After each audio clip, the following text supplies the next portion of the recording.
ನೀವಿಬ್ರು ಇಲ್ಲೇ ಇದ್ದೀರಾ? ಒಳ್ಳೇದಾಯ್ತು. ನಾನ್ ನಿಮ್ ಹತ್ರ ಏನೋ ಒಂದ್ ವಿಚಾರ ಕೇಳ್ಬೇಕಿತ್ತು. ಏನ್ ಚಾರುದು? ಅತ್ತಮ್ಮ, ಸೀಮಂತ ಎಷ್ಟನೇ ತಿಂಗ್ಳಿಗೆ ಮಾಡ್ತಾರೆ?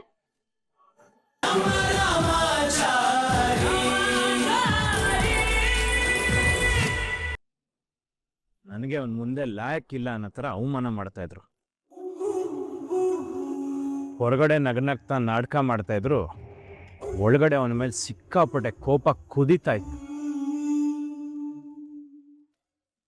ನಾನು ಮುಗಿಸ್ಬಿಡೋಣ ಅಂತ ಕಾಯ್ತಾ ಇದ್ದೆ. ಆದರೆ ದೇವ್ರುಗಳ ಥರ ನೀವುಗಳು ಬಂದು ಅವನ್ನ ಕೊಲೆ ಮಾಡಿ ನನಗೆ ತುಂಬಾ ಸಂತೋಷ ಆಗಂಗೆ ಮಾಡಿದ್ದೀರ. ಅದಕ್ಕೆ ಥ್ಯಾಂಕ್ಸ್ ಹೇಳೋ ಬಂದು. ನೀನ್ ಹೇಳ್ತಿರೋದಿಲ್ಲ ನಿಜಾನ? ನಿಂಗೇನೋ ನಂಬಕ್ಕಾಗ್ತಿಲ್ಲ. ಹೌದು, ಅವ್ನು ಹೇಳ್ತಾ ಇರೋದು ನಿಜ.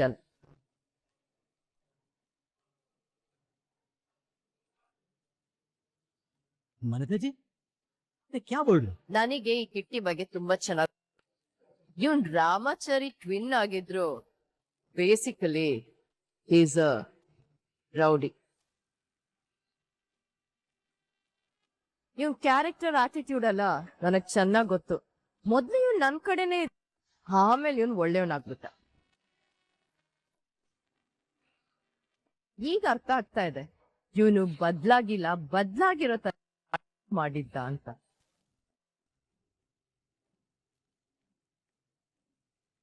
ನಾನ್ ಹೇಳ್ತಾ ಇರೋದೆಲ್ಲ ನಿಜನೇ ಅಲ್ವಾ ರಾಮಾಚಾರಿ? ಓ ಸಾರಿ ಕಿಟ್ಟಿ. ಹೌದು, ನೀವು ಹೇಳ್ತಿರೋದು ನಿಜಾನೇ. ಒಟ್ಟಿನಲ್ಲಿ ನನಗಿದ್ದಿದ್ದು ಒಂದೇ ಒಂದು ಸಮಸ್ಯೆನ ಇವೆಲ್ಲರೂ ಸೇರ್ಕೊಂಡು ಬೇರ್ ಸಮೇತ ಕಿತ್ತು ಹಾಕಿರೋದಕ್ಕೆ ಥ್ಯಾಂಕ್ ಯು. ಆಮೇಲೆ ಈ ಹೆಣ್ಮಕ್ಳು ವಿಚಾರ, ಅವ್ರ ಮನಸ್ಸು ಒಂಥರ ವಿಚಿತ್ರ ಅಲ್ವಾ? ಈ ವಿಷಯ ನನ್ನ ಹೆಂಡತಿಗೆ ಹೇಳಿದ್ರೆ ಅವಳೆಲ್ಲ ಹೋಗಿ ಚಾರು ಹತ್ರ ಬಾಯ್ ಬಿಟ್ಬಿಡ್ತಾಳು ಅಂತ ನಾನು ಅವಳ ಹತ್ರ ಈ ವಿಷಯನ ಮುಚ್ಚಿಟ್ಟಿದ್ದೆ.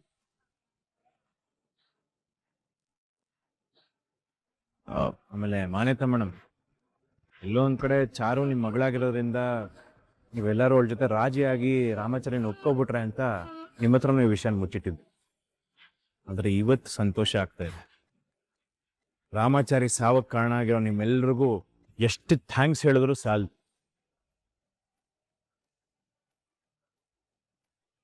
ನನ್ನ ಶತ್ರುನ ನೀವುಗಳೇ ಸಾಯಿಸಿರೋದು ಒಂದು ಗೊತ್ತಾದ್ಮೇಲೆ ಇಲ್ಲಿ ಬಂದು ಒಂದು ಹ್ಯಾಂಡ್ ಶೇಕ್ ಕೊಟ್ಟು ಥ್ಯಾಂಕ್ಸ್ ಹೇಳಲಿಲ್ಲ ಅಂದ್ರೆ ತಪ್ಪಾಗುತ್ತೆ ಅಂತ ಇಲ್ಲಿಗೆ ಬಂದು. ಕೃಷ್ಣ,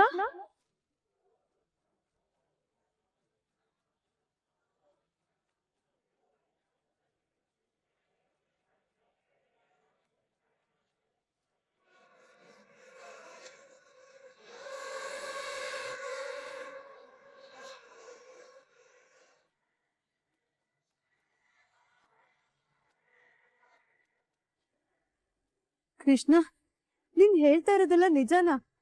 ನನಗ್ ನಂಬೋದಕ್ಕೆ ಆಗ್ತಿಲ್ಲ. ನಾನ್ ಇಲ್ಲೇನ್ ಮಾಡ್ತಾ ಇದೀನಿ ಅಂತ ಯೋಚಿಸಿದ್ಯಾ? ಇಷ್ಟೊತ್ತು ಇವ್ರನ್ನೆಲ್ಲ ಹೊಗ್ಳಿ ಥ್ಯಾಂಕ್ಸ್ ಹೇಳ್ತಾ ಇದ್ದಲ್ಲ, ಆ ಗ್ಯಾಂಗ್ ಅಲ್ಲಿ ನಾನು ಒಬ್ಳು.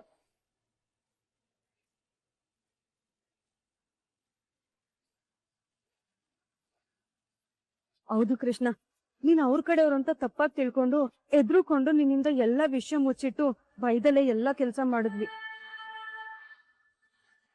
ಎಲ್ಲ ಕೆಲಸನ ಮುಗಿಸ್ಬಿಟ್ವಿ ಅಂದ್ರೆ ಇದೇನ್ ಈಗ ಕೇಳ್ಬಿಟ್ಟೆ? ರಾಮಾಚಾರಿ ಮೊದ್ಲು ಚುಚ್ಚಿದ್ದೆ ನಾನು.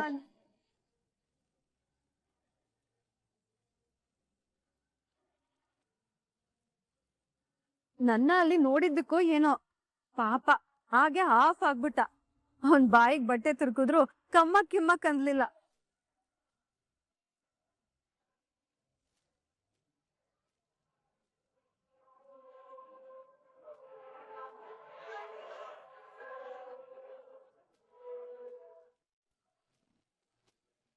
ರುಕ್ಕು, ಬರೀ ನಿನ್ ಬಗ್ಗೆನೆ ಹೊಗಳ್ಕೊಳ್ತಾ ಇದ್ಯಾ? ನನ್ ಬಗ್ಗೆನೂ ನಿನ್ ಗಂಡನ ಹತ್ರ ಸ್ವಲ್ಪ ಹೇಳು. ಹೌದು ಕೃಷ್ಣ, ಈ ಮಾನ್ಯತಾ ಅವರು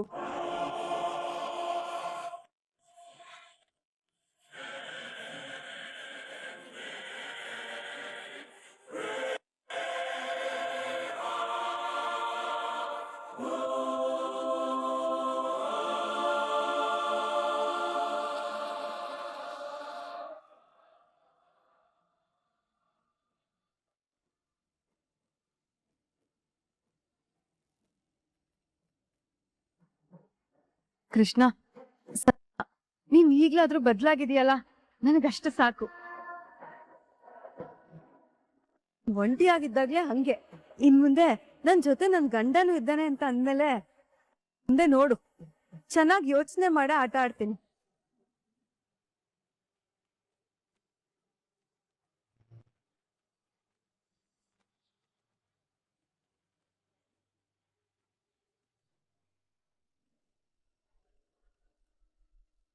ನೀವಿಬ್ರು ಇಲ್ಲೇ ಇದ್ದೀರಾ, ಒಳ್ಳೇದಾಯ್ತು. ನಾನ್ ನಿಮ್ ಹತ್ರ ಏನೋ ಒಂದ್ ವಿಚಾರ ಕೇಳ್ಬೇಕಿತ್ತು. ಏನ್ ಚರೋದು? ಅತ್ತಮ್ಮ, ಸೀಮಂತ ಎಷ್ಟನೇ ತಿಂಗ್ಳಿಗೆ ಮಾಡ್ತಾರೆ?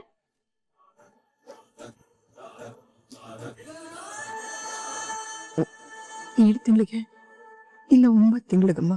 ಹೌದಾ ಅತ್ತಮ್ಮ? ನನ್ಗಿವಾಗ 6ನೇ ತಿಂಗಳು ನಡೀತಾ ಇದೆ. ಮುಂದಿನ ತಿಂಗಳು 7ನೇ ತಿಂಗ್ಳಿಗೆ ಬೀಳುತ್ತೆ. ನನ್ ಸೀಮಂತನ 7ನೇ ತಿಂಗ್ಳಿಗೆ ಮಾಡೋಣ ಅಥವಾ 9ನೇ ತಿಂಗ್ಳಿಗೆ ಮಾಡೋಣ?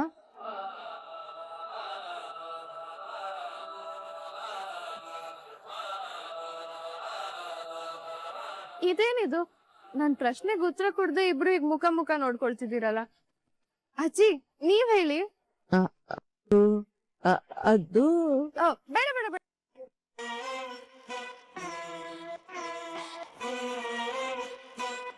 ಅಜ್ಜಿ, 9 ತಿಂಗಳಾದ್ರೆ ಹೊಟ್ಟೆ ತುಂಬಾ ದೊಡ್ಡದಾಗಿರುತ್ತೆ. ಸೀರೆ ಉಟ್ಕೊಳಕ್ಕೆ, ಅಲಂಕಾರ ಮಾಡ್ಕೊಳಕ್ಕೆಲ್ಲ ಕಷ್ಟ ಆಗುತ್ತೆ. ಫಂಕ್ಷನ್ ಅಲ್ಲಿ ಓಡಾಡಕ್ಕೂ ಕಷ್ಟ ಆಗುತ್ತೆ. ಅದಕ್ಕೆ 7ನೇ ತಿಂಗಳಿಗೆ ಮಾಡ್ಬಿಡೋಣ ಅಲ್ವಾ? ಇದೇನಿದು ರೋಸ್, ಕಹಾನಿ ಮೇ ಟ್ವಿಸ್ಟ್ ಹೋ ಗಯಾ. ಒಂದಕ್ಕೊಂದು ಅರ್ಥನೇ ಆಗ್ತಾ ಇಲ್ವಲ್ಲ. ರುಕು, ಇದೇನಿದು? ನಿಮ್ ಗಂಡನ್ ಬಗ್ಗೆ ನೀನೇ ಅರ್ಥ ಮಾಡ್ಕೊಂಡಿಲ್ವಲ್ಲ? ಈಗೇನಾಯ್ತು ಬಿಡಿ, ಎಲ್ಲ ಒಳ್ಳೇದೇ ಆಗ್ತಿದ್ಯಲ್ಲ. ಅದ್ ಹಾಗಲ್ಲ ರುಕು, ಮೊದ್ಲೇ ವಿಷಯ ಗೊತ್ತಿದ್ರೆ ನಾವ್ ಇಷ್ಟೆಲ್ಲ ರಿಸ್ಕ್ ತಗೊಳ್ಳೋ ಅವಶ್ಯಕತೆನೇ ಇರ್ಲಿಲ್ಲ. ನಾವ್ ಮಾಡೋ ಕೆಲ್ಸನ ಈಸಿಯಾಗಿ ಮಾಡ್ಬೋದಾಗಿತ್ತು. ನಾವ್ ತುಂಬಾ ರಿಸ್ಕ್ ತಗೊಂಡ್ವಲ್ಲ, ಅದಕ್ಕೆ ಹೇಳ್ದೆ. ಯಾವಾಗ ಯಾವಾಗ ಏನೇನ್ ಆಗ್ಬೇಕೋ ಅದೇ ಆಗೋದು. ಡೋಂಟ್ ವರಿ ಮಾನ್ಯತಾ ಅವ್ರೆ, ಕಾಲ ಕೂಡ್ ಬಂದ್ರೆ ಎಲ್ಲ ಒಳ್ಳೇದೇ ಆಗತ್ತೆ ಅಂತಾರೆ. ಇನ್ ಮುಂದೆ ಎಲ್ಲ ಪರ್ಫೆಕ್ಟ್ ಆಗಿ ಆಗತ್ತೆ. ಓಕೆ, ಈಗ ನಾನ್ ಬಂದಿದ್ ಕೆಲ್ಸ. ಓ, ಅದನ್ನ ನಾಳೆ ನಾಡಿದ್ದು ಮಾಡ್ಕೊಳ್ಳೋಣ. ಈಗ ತುಂಬಾ ಖುಷಿಯಾಗಿದ್ದೀವಿ, ಈ ಖುಷಿನ ಎಂಜಾಯ್ ಮಾಡೋಣ. ಆದಷ್ಟು ಬೇಗ ನನ್ ಮಗಳು ನನ್ನ ಹತ್ರ ವಾಪಸ್ ಬರ್ತಾಳೆ. So let's celebrate. ಓಕೆ? ನಮ್ಗೆ ಏಕೆ ಕೊಡಲ್ವಾ? ಹಂಗಾರೆ ನಾನು ಪಾರ್ಟಿ ಸೆಟಪ್ ಮಾಡಲ್ಲ. Come on JK.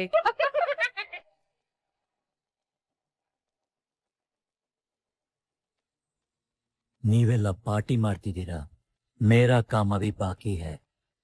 मैं अब क्या करूंगा?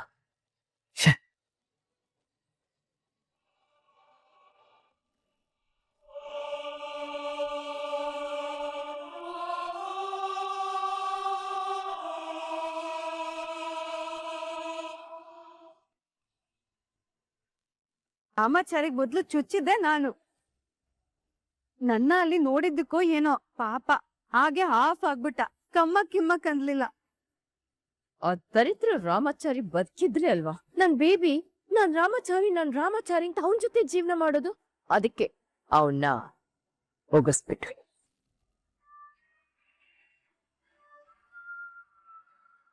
ರಾಮಾಚಾರಿ, ಏನಾಯ್ತು? ಯಾಕೆ ಅಳ್ತಿದ್ಯಾ? ಏನಾಯ್ತು ರಾಮಾಚಾರಿ? ಅದ್ ಸರಿ, ನೀನ್ ಎಲ್ಲಿ ಹೋಗಿದ್ದ? ಆ ರಾಕ್ಷಸರ ಗುಂಪನ್ನ ನೋಡಕ್ ಹೋಗಿದೆ ಮೇಡಮ್. ರಾಕ್ಷಸರ ಗುಂಪ? ಏನ್ ಹೇಳ್ತಿದ್ಯಾ? ನಿಮ್ಮಮ್ಮ ಆ ನವದೀಪ್ ಇರೋ ಜಾಗಕ್ಕೆ ಹೋಗಿದ್ದೆ.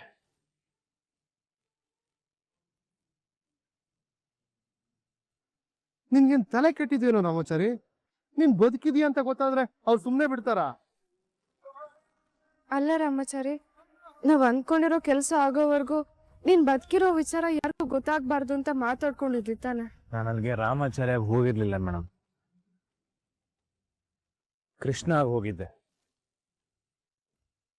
ಆ ಶತ್ರುಗಳ ಜೊತೆ ಸೇರ್ಕೊಂಡು ಅವ್ರನ್ನ ನಂಬಿಸಿ ಅವ್ರನ್ನ ನಾಶ ಮಾಡ್ಬೇಕು ಅನ್ನೋ ಪ್ಲಾನ್ ಮಾಡ್ಕೊಂಡೇ ಹೋದೆ ಮೇಡಮ್.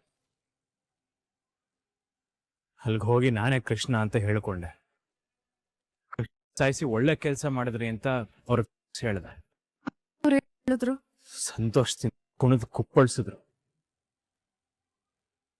ಆದ್ರೆ ಅಲ್ಲಿ ಹೋದ್ಮೇಲೆ ಗೊತ್ತಾಯ್ತು, ನಮ್ ಶತ್ರುಗಳ ಜೊತೆ ಒಬ್ಳು ಸೇರ್ಕೊಂಡಿದ್ದಾಳೆ ಅಂತ. ದ್ರೋಹಿನ? ಯಾರ ರಾಮಾಚಾರಿ? ಇನ್ಯಾರು, ನಮ್ ಕೃಷ್ಣನ್ ಹೆಂಡತಿ ರುಕ್ಮಿಣಿ ಬಗ್ಗೆ.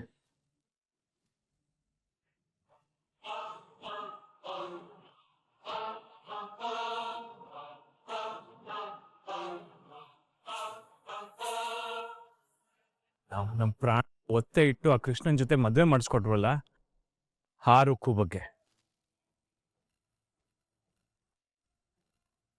ರಾಮಾಚಾರಿ ಏನ್ ಮಾತಾಡ್ತಿದ್ಯಾ? ರುಕ್ಕು ಯಾಕೆ ಅವ್ರ ಜೊತೆ ಸೇರ್ಕೊಳ್ತಾಳೆ? ಸೇಡ್ ತೀರ್ಸ್ಕೊಳಕ್ಕೆ ಮೇಡಮ್, ನಿಮ್ಮ ಮೇಲೆ ಸೇಡ್ ತೀರ್ಸ್ಕೊಳಕ್ಕೆ. ರುಕ್ಕುಗೆ ನನ್ ಏನ್ ಹೇಳ್ತಿದ್ಯಾ ರಾಮಾಚಾರಿ? ಹೌದು ಚಾರು ಮೇಡಮ್, ನೀವು ವಿಧವೆ ಆಗೋದು ನೋಡೋದೇ ಅವಳ ಆಸೆ ಆಗಿತ್ತಂತೆ. ನೀವು ಕಣ್ಣೀರು ಹಾಕೋದನ್ನ ನೋಡಿ ಸಂತೋಷ ಪಡಕ್ ಕಾಯ್ತಾ ಇದ್ಲಂತೆ. ನಿಮ್ ಕುಂಕುಮ ಆಳಿಸುವಾಗ, ನಿಮ್ ಬಳೆ ಹೊಡಿಯುವಾಗ, ನಿಮ್ ಹೂ ತೆಗೆಯುವಾಗ ಸಂತೋಷ ಪಟ್ಟು ಅದನ್ನ ಎಂಜಾಯ್ ಮಾಡ್ತಾ ಇದ್ಲಂತೆ.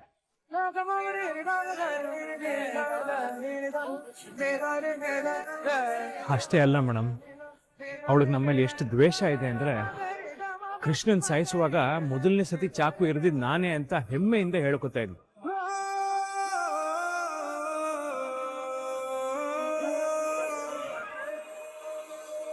ರಾಮಾಚಾರಿ ಏನ್ ಹೇಳ್ತಿದ್ಯಾ ರಾಮಾಚಾರಿ? ಅಂದ್ರೆ ನೀನು ಅಂದ್ಕೊಂಡು ಅವಳ ಗಂಡನ ಅವಳೇ ಕೊಂದ್ಬಿಟ್ಲ? ನಾನು ಹೇಳಿಲ್ವದ್ಕೆ ಆ ರುಕ್ಕು ಸಾಮಾನ್ಯವಾದ ಹೆಣ್ಣಲ್ಲ ಅಂತ?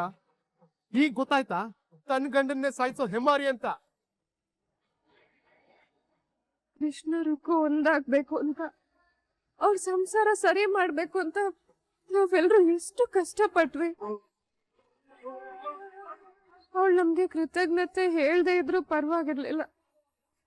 ಆದ್ರೆ ಸೇಡ್ ತೀರಿಸ್ಕೊಳಕ್ ಹೋಗಿ ಅವಳ ಕೈಯಾರೆ ಅವಳ ಗಂಡನೇ ಕೊಂದ್ಬಿಟ್ಲಲ್ಲ ರಾಮಾಚಾರಿ.